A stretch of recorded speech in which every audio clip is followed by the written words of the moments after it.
Good afternoon, everybody. I've had a chance to be able to say a few words to a number of you at a few different events in the course of yesterday and even today, but I appreciate this chance to be part of the business forum. I want to thank, first of all, the Vice President, who's been a friend of mine for 35 or 40 years now, 29 of them in the Senate. And I thank him for his contribution of conscience and of commitment to Africa that he has made for as long as he has been in public life.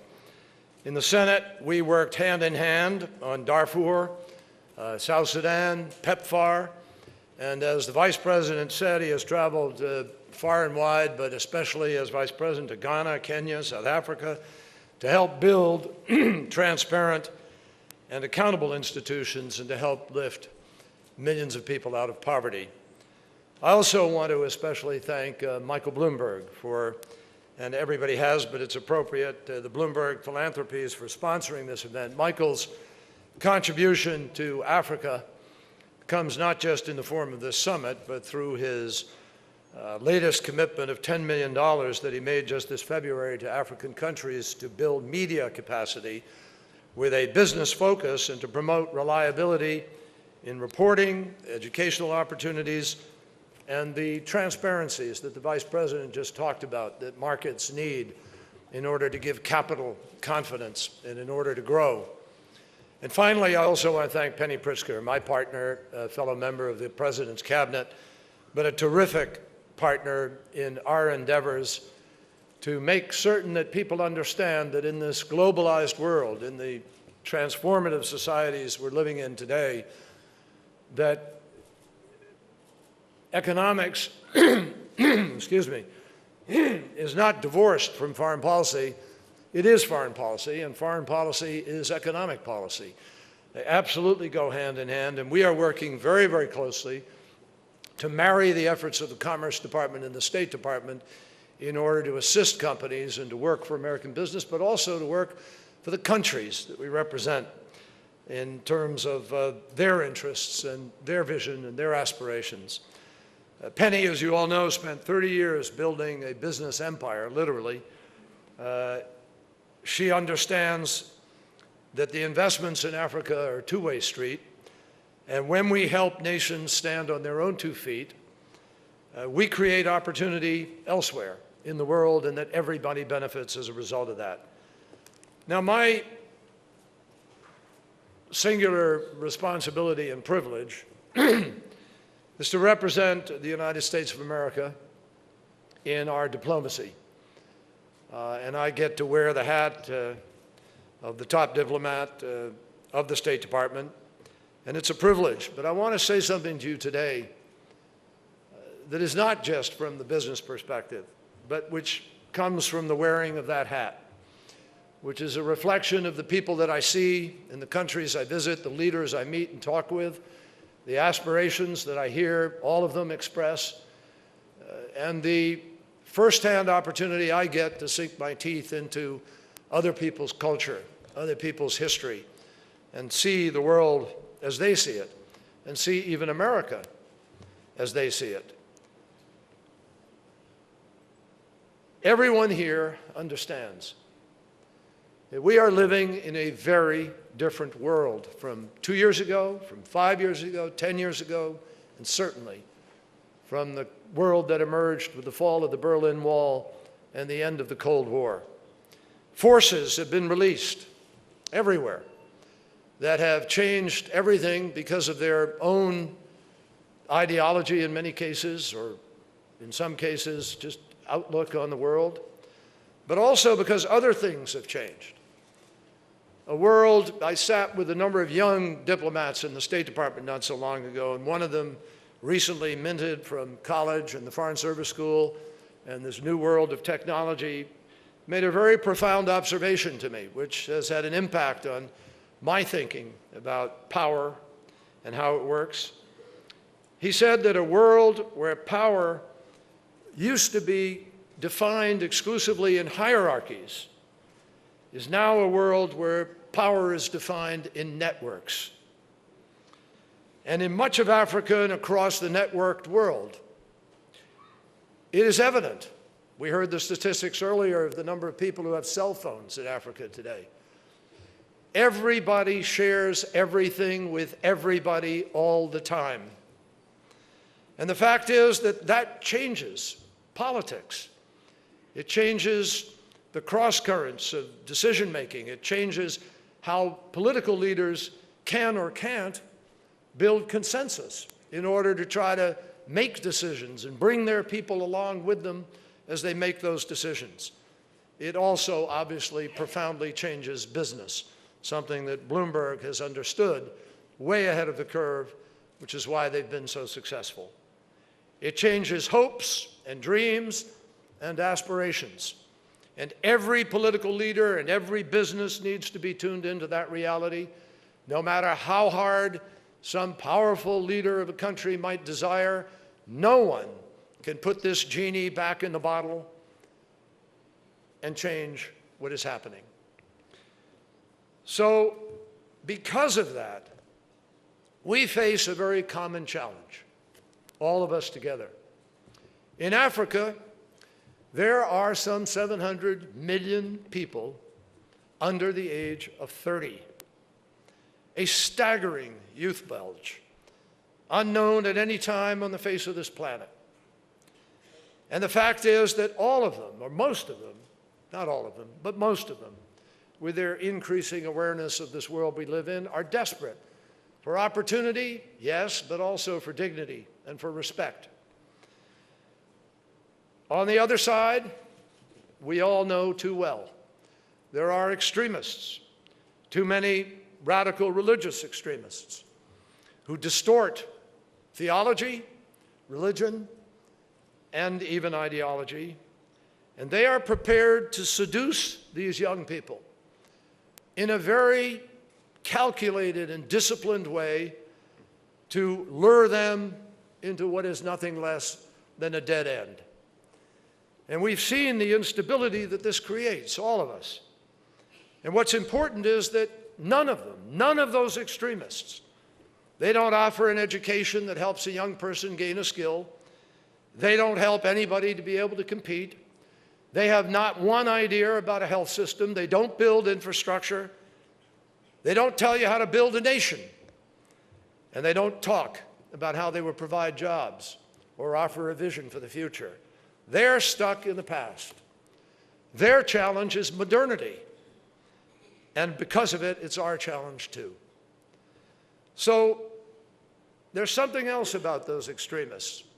And it reflects a little bit on what the Vice President just said to you. It's not just the lack of jobs and opportunity that give them their opening and their recruitment tools. They're just as content to see corruption and oligarchy and kleptocracy and resource exploitation fill the vacuum, because it may look like economic growth on paper, but that's another way that they can seize on the frustration and exploit the sense of lack of opportunity and violation that is the anger of so many people. To wit, a young fruit vendor in Tunisia who ignited so much of what followed. There's another target that they can turn to. They are the swing voters, in a sense, in the struggle against extremism. So, my friends, that is our challenge. It's not just to come here and do business. That's important, obviously. It is the key, the economic key to the future. And we have to do business to grow the jobs, provide the skills, provide the tax base to be able to do the things we want to do. But we have to come together, all of us, with a unified vision and a purpose so that we can present this growing number of young people in Africa and across the world with a viable alternative.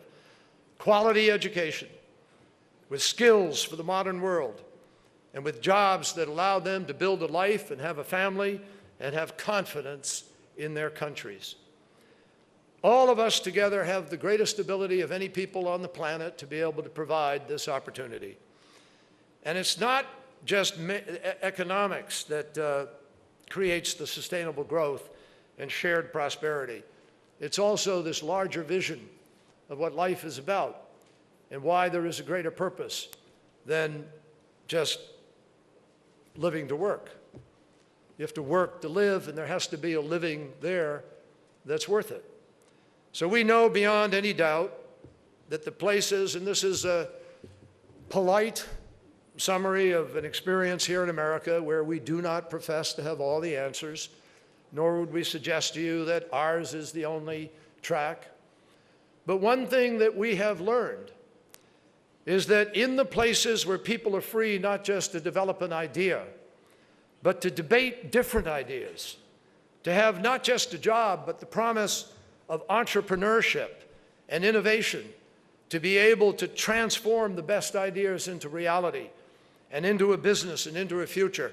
Those are the societies that absolutely are the most successful and the most stable on our planet.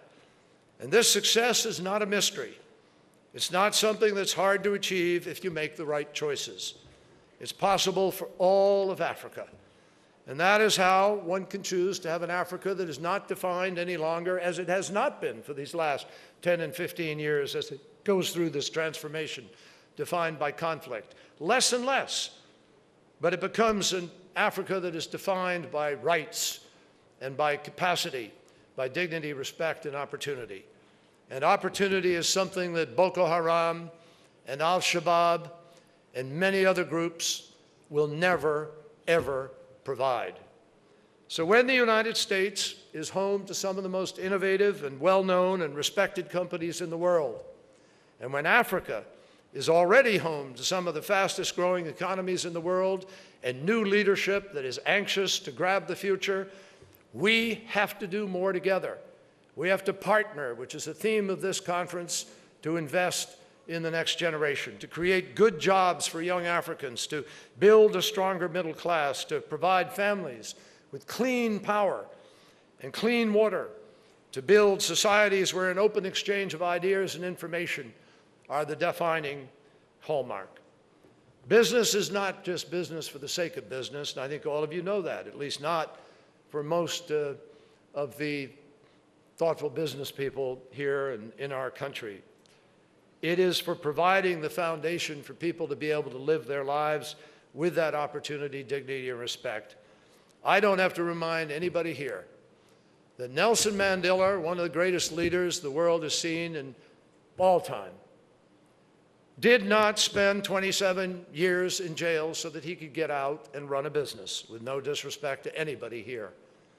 He did it so that people of his country would have an opportunity to live up to an ideal. He did it for rights, human rights, that are the foundation of any civilized society. And those rights across the continent are best lived out, best given meaning in strong countries with strong economies where prosperity is shared by a strong middle class. So I close by just saying there is absolutely no question in my mind, from the excitement that we felt yesterday at the first meeting to the energy that we felt in all of your presence here and in the meetings and discussions thus far. All of this is not just possible, it is the future. But we have to make the right choices about skills and education and opportunities, and that will define the U.S.-Africa partnership. And if we work together, if everybody gets this right, this meeting and this moment and the days ahead of us can literally become a pivotal, defining moment for our future history and for the world. Thank you all very, very much.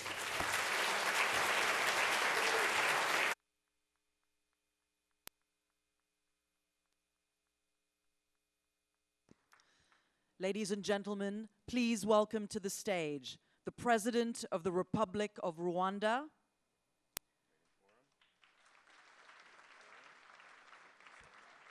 the President of the Republic of Senegal,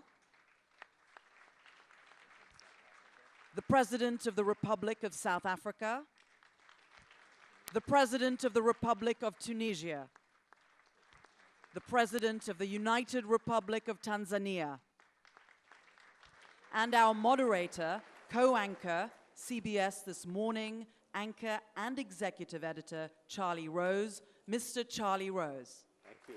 Thank you. Thank you very much. You have heard in the days of this summit that it is historic.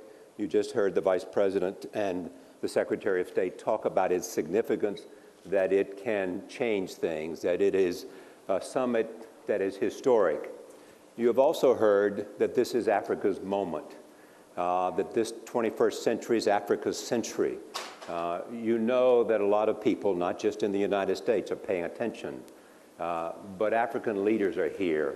And as we hear from people in the West who want to talk about Africa's moment and Africa's potential, and Africa as a partner, what we hope to hear here this afternoon is from Africans who lead their countries in difficult times, talk about the economy, talk about security, talk about education, talk about infrastructure, talk about governance, but also talk about their own vision as how they see Africa. And I want to start with the question this afternoon as how they see where Africa is, what they expect, what they need, and what they would like to see done. So I will begin, and we'll go down the row because they don't speak with the same voice, obviously. They have different issues and different problems, but we're talking about a continent. And I want to hear from them in terms of the significance of this conference and what you expect and what you need and how you see what you've been hearing here. Would you reflect on that for me? Is that it? Yes. Okay. Well, this conference is significant in the sense that, one, it is the first of its kind. The first ever. We have a US-Africa summit, bringing all African leaders together, meeting the US leadership. Of course, the US has relations with all the countries gathered here, political, diplomatic. We receive development assistance from them. But a meeting that brings together the US government and the US private sector, this is something unique. And we have a lot of expectations because we want to move not only from, our relations should not only be relations between aid donor and aid recipient, but we want to move to the next level now of investments and trade. And my colleagues can complement. Many of us have been visiting the United States, doing road shows in many towns, investment forums, talk to US businessmen, but we have not been as successful. I think this time, the President of the United States, the Vice President, the Secretary of State, the Secretary of Commerce, encouraging the US business community to take Africa seriously. I think this time we'll make it.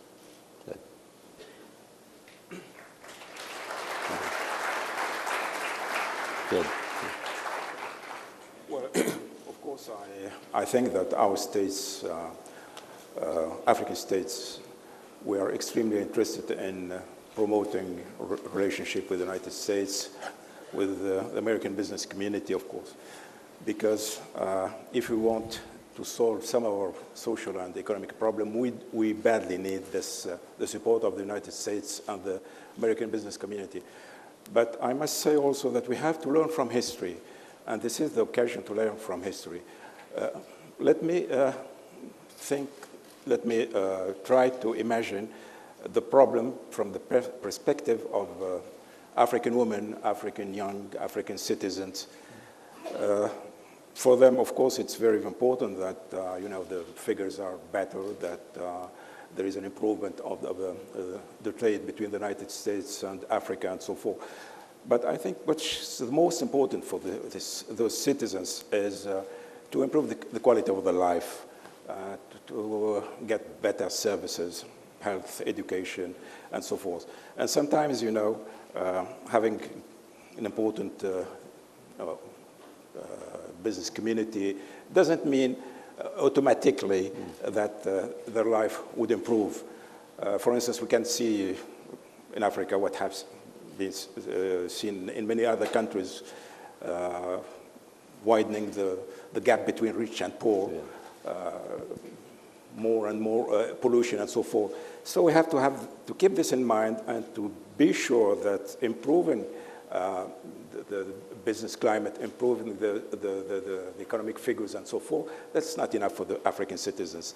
We have to link, and this is the main lesson that we have to learn from history and from the experience of other countries.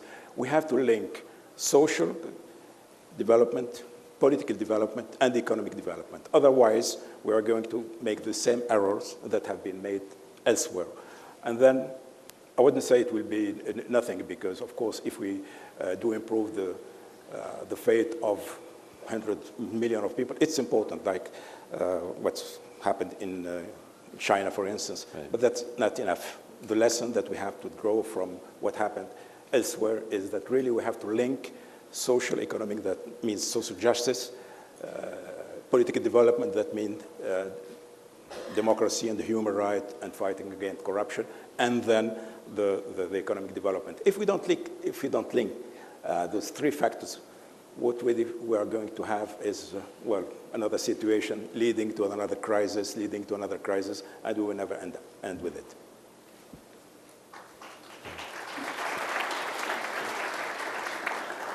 Well, thank you very much for the opportunity. Well, firstly, we believe that this come together is going to help enhance the relations between the United States and Africa. It will certainly consolidate what is there as the relations. I think that this offers an opportunity for us as the African leaders to interact, firstly, with the government, and secondly, with the business community in the United States.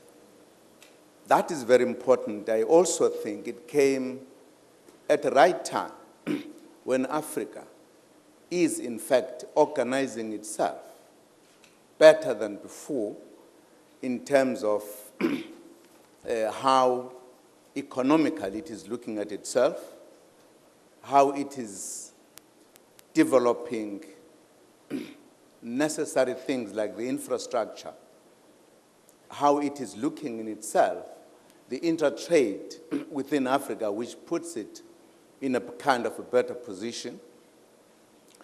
But also, it came at an opportune moment when, as you know, AGOA, which has been the kind of very clear instrument for our relationship, is left with 1 year to elapse. And we are saying we have an opportunity to deal with those issues, to put our views to the United States that would want the extension of AGOA so that we could have a better kind of relationship between us. We now have an experience that we can discuss better as to what is it else that we need to do to better and consolidate and enhance our relations as the two. So it is, I think, an opportunity that came at an opportune time. And I'm sure we will, when we end this interaction, will be better placed to deal with our relations. Thank you very much. I will speak in French. I'm sorry, maybe you will need to take your card. President Zuma and President Kagame. En tout cas, je voudrais très sérieusement apprécier l'initiative du président Obama de convoquer cette rencontre Afrique-États-Unis, qui est une rencontre historique qui doit nous permettre de confirmer le changement de la perspective sur une vision de l'Afrique nécessiteuse d'aide et Et pour confirmer mes propos, pour les étayer, je voudrais prendre l'exemple du journal de Economist, qui, au mois de mai 2000, titrait avec une photo à l'appui, un jeune homme avec un fusil, une Kalachnikov, donc l'Afrique en guerre, et il titrait « The Hopeless Continent ». 10 ans après, mois de juin 2010, le même journal de Economist titrait, pour magnifier la croissance en Afrique, un lion en cage qui sortait de la cage, Uprising, et le titre c'était « Uncaging the Lion ». Donc, cette image sur une transition de 10 ans montre bien que l'Afrique a changé. Et il nous faut, ensemble, modifier cette perception sur le continent.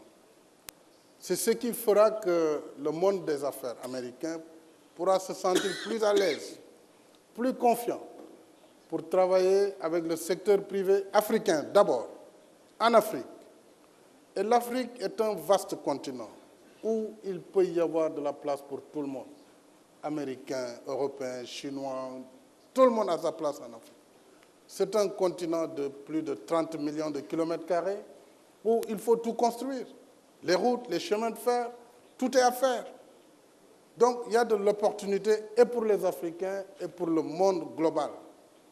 L'Afrique ne doit plus être perçue comme une terre d'urgence humanitaire ou simplement de maladie, même si nous sommes face à une terrible maladie aujourd'hui, Ebola. Mais ce sont des choses qui seront traitées.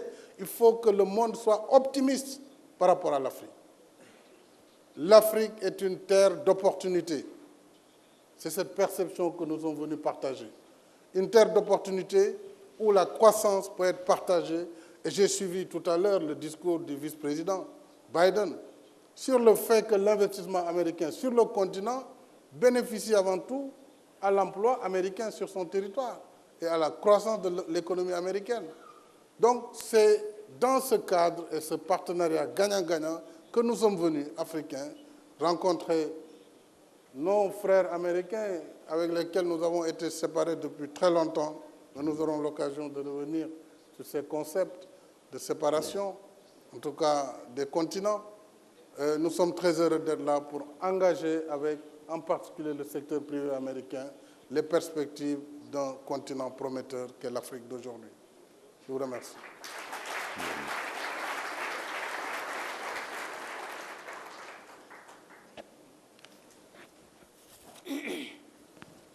Just like my leaders, colleagues here on the panel, I want to start off by thanking President Obama and the administration of the United States for providing the opportunity for this summit that brings together the United States and Africa to forge the kind of partnership that is very essential and crucial to developments, especially in Africa, but also globally. And let me refer to some of the earlier points made by some people on earlier panels. People are talking about partnering globally and locally, global and local together as the best way of creating a partnership. And I want to add that people are also talking about the growth rates that have been realized by the continent of Africa.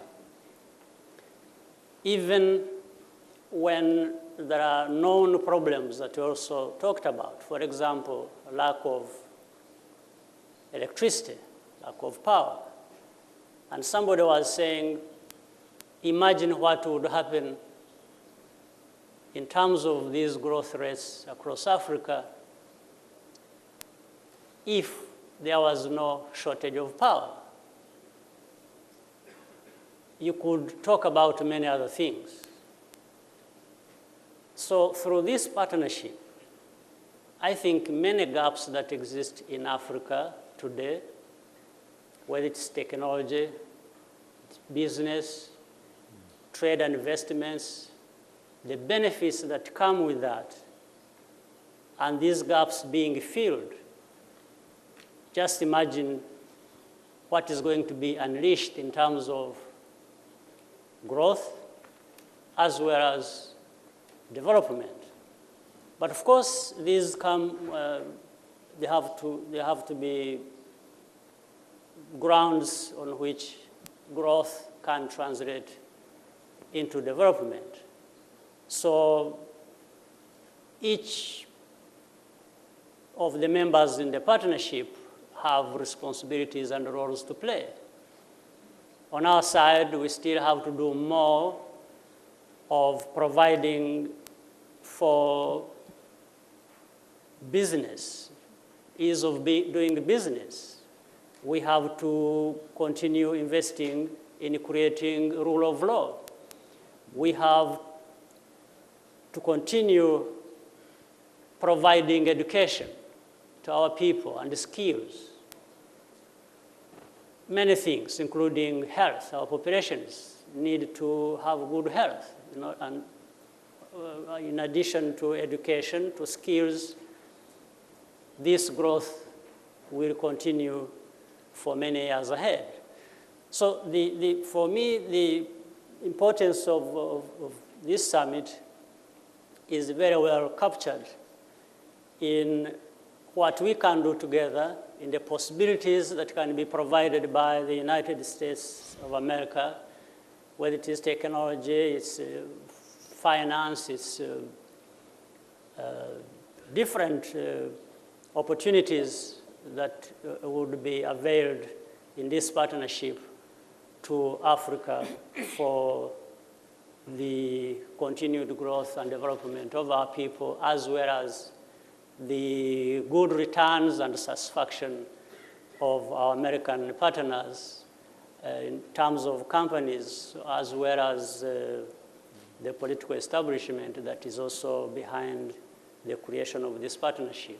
So this is where we stand. We want to talk.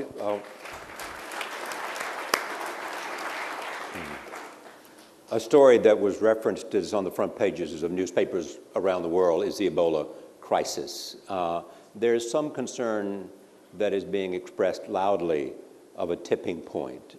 Tell me what your fears are about the Ebola virus. Obviously, two heads of state are not here from Sierra Leone and Liberia because they are, on the front lines of trying to deal with that in their home countries. But what are your fears? And what can be done? And what kind of cooperation is taking place, both within Africa and with other nations around the world?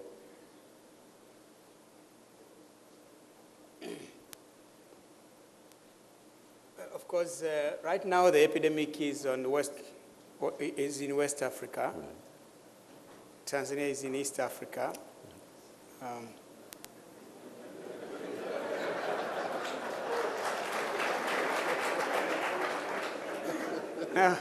But planes go from... No, not only that. Yeah. But there was an Ebola outbreak in the Congo, which borders Tanzania. There was an outbreak last year in Uganda, which borders Tanzania. So we are also, first we are concerned, and we have also put in place mechanisms of possible response. That's what we've done. I think we have established labs to that effect, so that just in case there is a report of a possible Ebola outbreak or Ebola infected person, we do the evaluation and the analysis and then confirm if it is there. So I think we are more taking the precautions just in case it is. As you rightly said, people travel. They are not prevented. People from Liberia, from West Africa travel from coming to Tanzania. So just in case it breaks up, at least what I can assure you is that we have taken the precautionary measures